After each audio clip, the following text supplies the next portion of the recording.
Hello friends, welcome to Cooktails. আজকে আমি আপনাদের সাথে শেয়ার করে নেব চিকেনের ইউনিক একটা রেসিপি, বেগমতি চিকেন। এত কম উপকরণে যে এত সুস্বাদু একটা রান্না হতে পারে তা আপনারা রান্নাটা করলেই বুঝতে পারবেন। রান্নাটা আমি কিভাবে করি তা জানতে ভিডিওটি শেষ অবধি দেখতে থাকুন। প্রথমে কড়াতে সাদা তেল গরম করে নিচ্ছি। এর মধ্যে ফোড়ন দিয়ে দেবো 2টো এলাচ। এবারে পেঁয়াজ কুচি দিয়ে পেঁয়াজ কুচিগুলো ট্রান্সপারেন্ট হয়ে যাওয়া পর্যন্ত নাড়াচাড়া করে নেব।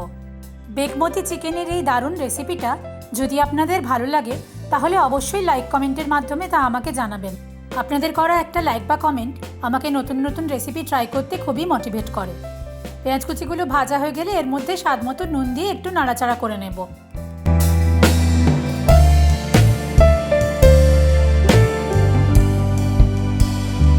এরপরে দিয়ে দিলাম আদা রসুন বাটা।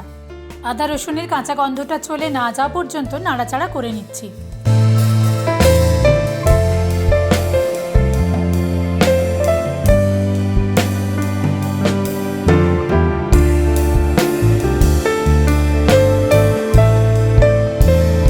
এবারে একে একে দিয়ে দিচ্ছি জিরে গুঁড়ো, ধনে গুঁড়ো আর হলুদ গুঁড়ো। সব মশলা একসাথে ভালোভাবে কষিয়ে নিচ্ছি।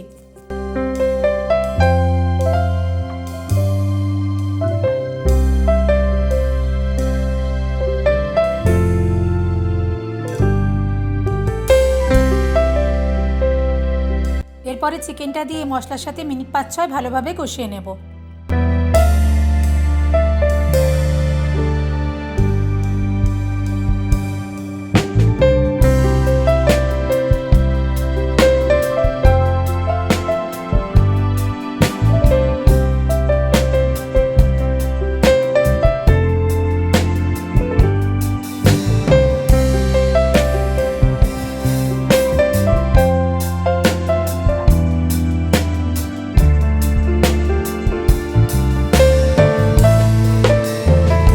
দিয়ে দিচ্ছি কাজু বাটা।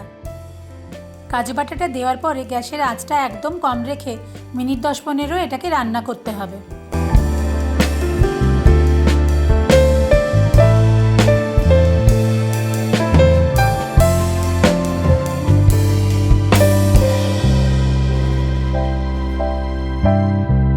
রান্না থেকে তেল যখন আলাদা হয়ে যাবে তখন দিয়ে দিচ্ছি গোলমরিচের গুঁড়ো। ভালোভাবে মিশিয়ে নিচ্ছি। এই রান্নাটা সুন্দর গ্রিন কালারের জন্য একটা মশলা তৈরি করে রেখেছিলাম। রান্নাটা হতে হতে চলুন দেখে নিই মশলাটা কী কী উপকরণ দিয়ে তৈরি করেছিলাম। ধনেপাতা, পেঁয়াজ পাতা আর কাঁচা লঙ্কা গরম জলে 1 মিনিট মতো ব্লাঞ্চ করে ওটার পেস্ট বানিয়ে নিয়েছিলাম।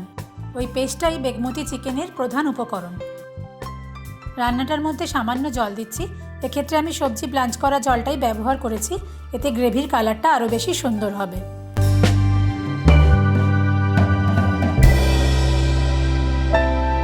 এরপরে তৈরি করে রাখা ধনেপাতা, পেঁয়াজ পাতা আর কাঁচা লঙ্কার পেস্টটা আমি রান্নার মধ্যে দিয়ে দিলাম। ভালোভাবে মিশিয়ে নিচ্ছি। এটা দেওয়ার পরে রান্নাটা 2-3 মিনিটের বেশি হতে দেব না।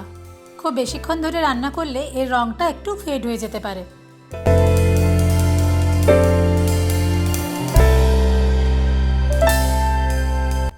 সবশেষে একটু লেবুর রস যোগ করে মিশিয়ে নিয়ে গ্যাসটা অফ করে দেব।